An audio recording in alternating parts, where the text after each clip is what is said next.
Rasul Shallallahu Alaihi Wasallam kan pernah bersabda, apabila umat ada yang mimpi bertemu dengan baginda Rasulullah Shallallahu Alaihi Wasallam, maka benar adanya adalah Rasul Shallallahu Alaihi Wasallam yang hadir dalam mimpinya, karena setan tidak bisa menyerupai Rasulullah Shallallahu Alaihi Wasallam. Dan ana ya Habib mau bertanya, ana pernah bermimpi bertemu dengan ulama seperti ayah anda Habib Rizik Syihab, guru mulia Al Habib Umar bin Hafid dan Wan Syekhon. Dan di antaranya ada yang menyampaikan sebuah kata-kata yang baik. Apakah mimpi itu bisa kita samakan dengan hadis Rasulullah SAW ataukah tidak ya Habib? Kita kembali kepada nas hadis. Man ra'ani fil manam. Siapa yang berjumpa aku dalam tidur, fahuwa haq, maka itu adalah aku. Karena syaitan tidak bisa menyerupai aku. Yang pertama, Nabi mengatakan berjumpa aku hanya Rasulullah dalam hadis ini. Yang mendapat jaminan bahwa syaitan tidak bisa menyerupai hanya Nabi Muhammad. Selain Nabi Muhammad, tidak ada jaminan bahwa syaitan tidak bisa menyerupai mereka. Dengan penuh kehormatan kita, takdim kita, cinta kita kepada aulia as-salihin. Tapi kita kembali kepada syariat, kita kembali kepada hadis. Jaminan dari Nabi hanya beliau sallallahu alaihi wasallam. Selain Nabi, siapapun dia tidak ada jaminan bahwa itu hak.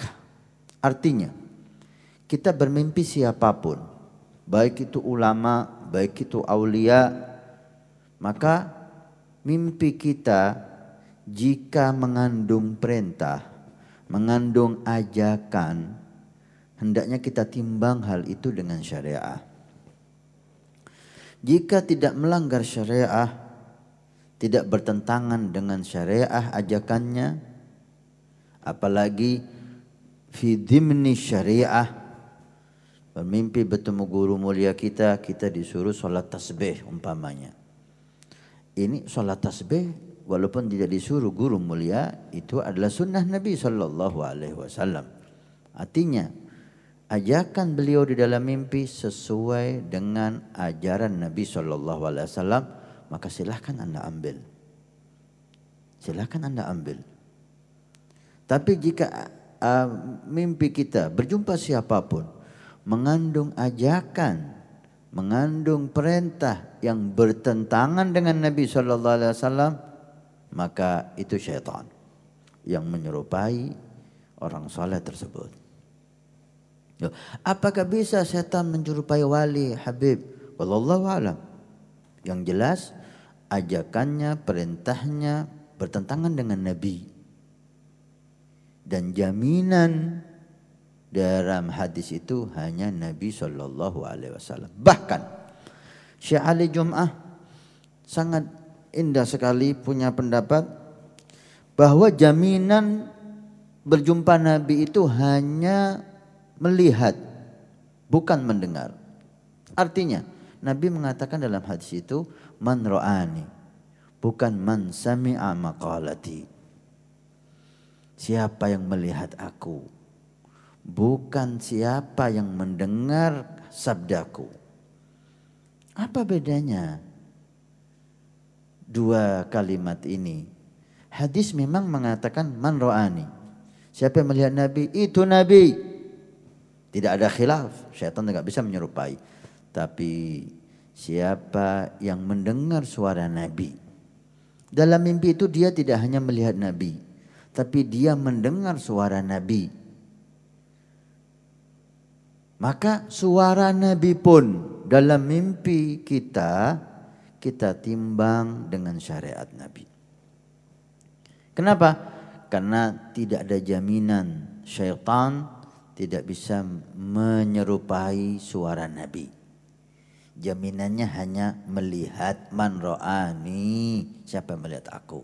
Bukan man sami'a gauli, siapa yang mendengar suaraku.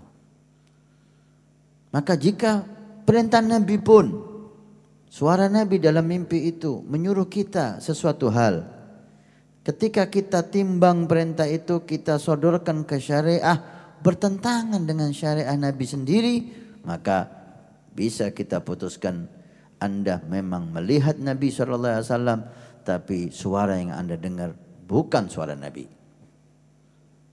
Kenapa kok kita bisa yakin? Naam, karena tidak mungkin suara Nabi yang dalam mimpi Anda bertentangan dengan syariat Nabi SAW. Jika bertentangan, maka yang didahulukan syariat Nabi. Tapi jika suara Nabi mengajak Anda untuk takwa Allah, ada seorang pemimpin Nabi SAW dan Nabi mengatakan dalam mimpinya, ittaqillah, takwalah kamu sama Allah. Ini Anda melihat Nabi dan Anda mendengar suara Nabi. Karena perintah takwa sangat menyatu atau sama atau sejalan dengan syariat Nabi SAW. Apalagi suara kalimat ajakan selain Nabi SAW. Walaupun pendapat ini ditentang oleh sebagian ulama, tapi pendapat ini saya kira bermanfaat untuk orang yang bermain-main dengan mimpi Nabi Muhammad. Banyak di akhir zaman ini kita dengar mimpi Nabi. Tayyib. Tapi sayangnya di dalam mimpi itu ada unsur-unsur lain. Mungkin dia mimpi benar, mungkin dia bohong. Maka untuk menjaga keagungan syariat Nabi, maka kita ambil pendapat ini. Anda mimpi Nabi, alhamdulillah Nabi menyuruh syarat seperti ini. Oh, ini melanggar syariat Nabi. Berarti kalau memang Anda benar mimpi Nabi, yang Anda dengar bukan suara Nabi. Dengan mudah kita tolak hal itu. Ya akhir. Dan Ustaz, mungkin dari pemirsa Nabi TV yang dirahmati oleh Allah Subhanahu wa taala di malam hari ini yang telah menyaksikan kami, Ustaz, ada di benak hati mereka bagaimana sih Habib untuk mimpi agar supaya mimpinya itu jitu banget dengan baginda Rasulullah SAW. Tipnya itu bagaimana, Ustaz? Mimpi bertemu Nabi SAW adalah nikmah yang sangat besar yang Allah berikan kepada hambanya, dan kita mohon di bulan yang mulia ini berkat puasa, berkat tarawih, berkat tadarus Quran, berkat solawat kepada Nabi ketika di dalam selah-selah solat tarawih, mudah-mudahan Allah menganugerahkan kepada kita berjumpa Nabi SAW. Karena Nabi cahaya dan ruh kita ketika ingin berjumpa Nabi harus hati kita penuh dengan cahaya, sehingga cahaya dengan cahaya nyambung. Ketika cahaya dan hati kita penuh dengan kegelapan maksiat, maka sulitlah hal itu untuk kita capai. Walaupun tidak mustahil. Fadlullah wasi'. Karena itu tidak ada cara yang lebih ampuh untuk bisa berjumpa dan mimpi Nabi SAW seperti memperbanyak sholawat dan salam kepada Nabi SAW.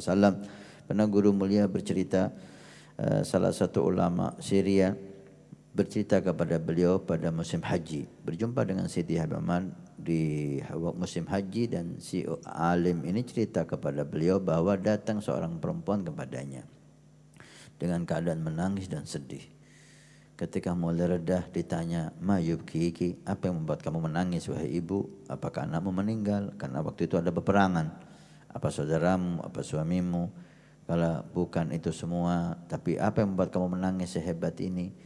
Ternyata si ibu itu mengatakan, "Mundu salasa layali ma ra'aitun nabiyya sallallahu alaihi wasallam fi manami." Sudah 3 hari berturut-turut aku tidak berjumpa Nabi dalam tidurku. Masya Allah. Tangisan ini karena itu, qala na'am, apa dosa saya, apa salah saya, mungkin saya melakukan hal yang saya enggak sadar itu membuat Nabi murka, sehingga 3 hari berturut-turut Nabi berjumpa tidak datang dalam mimpiku. Si alim ini bertanya, "Hal ra'aiti fil manam kulla yaumin?" Apakah kamu bermimpi Nabi setiap hari? Qala alhamdulillah, kata si ibu ini, tidak saya tidur kecuali saya berjumpa Nabi. Kadang-kadang kalau saya tidur 2 kali malam dan siang, dua-duanya saya berjumpa Nabi SAW. Kagum si alim ini, hal itu tidak bisa dia didapatkan oleh si ibu yang tidak nampak keilmuannya. Langsung si alim ini pasti ini gara-gara sholawat kepada Nabi. Dia bertanya, berapa kali Anda sholawat kepada Nabi tiap hari wahai ibu? Qala alhamdulillah tidak berkurang dari 10.000 sholawat. Setiap hari saya tidak kurang membaca sholawat 10.000 kali. Memperbanyak sholawat adalah cara yang sangat ampuh untuk bisa berjumpa Nabi SAW. Kemudian melaksanakan sunnah Nabi, sunnah-sunnah setiap harinya, makan, minum, tidur dan seterusnya. Kemudian mencintai ahlul bait Nabi, berbuat baik kepada mereka, mengundang perhatian Nabi SAW seperti sabda kata Sayyidina Abu Bakar Siddiq, curi pandang Rasul SAW dengan memperhatikan salah satu dari ahlul bait Nabi SAW. Dan kemudian pikir umat Nabi. Ikutlah memikirkan tentang umat Nabi dengan mendoakan, dengan berdakwah dan hal-hal yang lain. Karena Nabi sangat cinta dengan umatnya. Maka ketika kita ikut mencintai umat Nabi, ikut memikirkan umat Nabi, pastilah beliau akan senang dan bangga kepada kita. Mudah-mudahan Nabi ridho kepada kita dan datang dalam mimpi kita. Amin ya rabbal alamin. Ya Tarim, Ya Tarim, Ya Tarim, Ya Tarim.